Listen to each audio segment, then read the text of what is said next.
Good morning, class. Mr. Chin here. It's nice to have you guys online. So,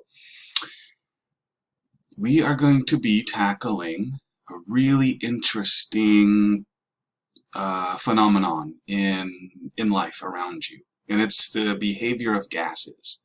So, we're going to be looking at these ideal gas laws, and inside the ideal gas laws, we're going to have Boyle's law, Charles' law, and Guy-Lussac's law.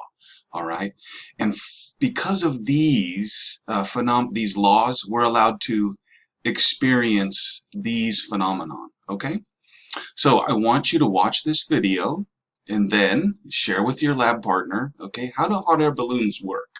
What do you think? I want your initial ideas. Just share with your partner. Okay, then we're going to grab a Chromebook. We already have it, and then we're going to watch this video right here.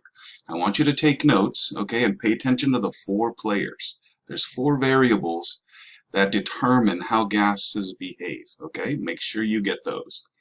I want you to watch this video here. It's also on YouTube. It's an example of Boyle's law. And this Charles' law. These are all real life, real world examples of how things work. Then, after you guys get a good knowledge of what's going on, I want you to apply it right here by filling out this web quest, okay? You can fill it out. It's in the Google Classroom, and just you and your partner fill it out, turn it in. You're going to use this NASA Gas Behavior Lab simulation to do all of your work, okay? So make sure you have 2 Chromebooks. One for you and one for your lab partner.